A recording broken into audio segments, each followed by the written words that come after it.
MLA అయినటువంటి బల్కా సుమన్ గారు మరి నిన్న ఏదో వాళ్ళు మీటింగ్ పెట్టుకొని బీఆర్ఎస్ మీటింగ్ పెట్టుకొని పార్టీకి సంబంధించిన ఇప్పటికే మేము ఓడిపోయినాము, ప్రజలు మమ్మల్ని చీకొట్టిర్రు, మేము ఇచ్చిన వాగ్దానాలు నెరవేర్చలేకపోయినామని సిగ్గు శరం షీము నెత్తురేం లేకుండా మరి ఈరోజు తెలంగాణ గౌరవ ముఖ్యమంత్రి అయినటువంటి యనమల రేవంత్ రెడ్డి గారిని మరి నీచంగా మాట్లాడడం జరిగింది. ఇంత జరిగిన చింత దచ్చిన పులుపు జావనటువంటి పరిస్థితి. ఈరోజు బల్కా సుమన్ అంటే గతంలో ఇదే రేవంత్ అన్న గారు అన్నారు, బల్కా సుమన్ కాదండి అది బానిస సుమన్ వాడు అని చెప్పేసి అన్నారు. ఈరోజు నువ్వు ఎంగిల్ బొక్కలు తినేటోడవు, నువ్వు ఎంగిల్ బొక్కలు తినే విధంగానే మాట్లాడుతున్నావు కనుక నిన్ను ఖచ్చితంగా కాంగ్రెస్ పార్టీ తరఫు నుంచి హెచ్చరిస్తున్నాము.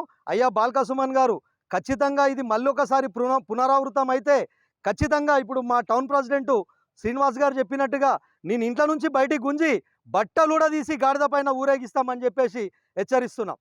కాదు ప్రపంచంలో దుబాయ్లో కాదు బొంబాయిలో కాదు మీరు ఎక్కడ ఉన్నా కూడా వచ్చినా కూడా మీరు చేసినటువంటి అక్రమాలను అన్యాయాలన్నింటినీ కూడా నిరూపణ చేసి బొందబెట్టే రోజులు దగ్గరలో ఉన్నాయని చెప్పి తెలియజేస్తూ మీరు ప్రజలకు చేయూతనిచ్చి తెలంగాణ రాష్ట్రం అభివృద్ధికి ఈ ప్రజలందరూ కూడా ఇవాళ అందరూ కూడా ఊపిరి పీల్చుకుంటా ఉన్నారు. కాంగ్రెస్ ప్రభుత్వం వచ్చినందుకు ఊపిరి పీల్చుకుంటా ఉన్నారు. మరి మీకు చేతనైతే సహకరించండి, లేకుంటే చూస్తూ ఉండని తప్పిస్తే కానీ మీరు ఇలా దౌర్జన్యాలకు ఒక కండా కవరంతో బల్పెక్కి మదమెక్కి మీరు ఇట్లా చేస్తే ఇట్లాంటి చర్యలు చేసే మాత్రము దాని పర్యాసం దాని లెక్కనే ఉంటుందని చెప్పి ఈ యొక్క పత్రికా మూలంగా తెలియజేస్తున్నాను. ఈయన చెప్పులు తీసుకొని పడితేనంటే నీ పులిని నిన్ను అందరిని కూడా ఎంటబడి కొట్టే దినాలు వస్తాయి.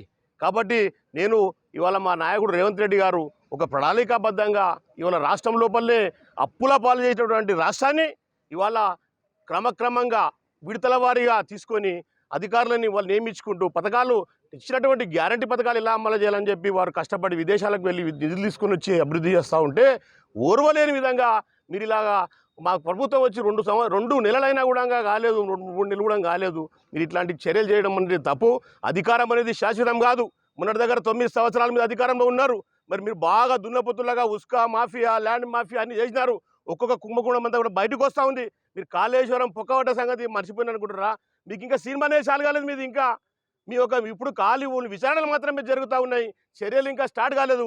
చర్యలు అయిన తర్వాత మీరు తీసుకుపోయి తప్పకుండా మిమ్మల్ని జైల్లో పెడతారు. మరి కోమటిరెడ్డి గారు చెప్పినారు. మరి వారు హెలికాప్టర్ ఇంకా ఇంత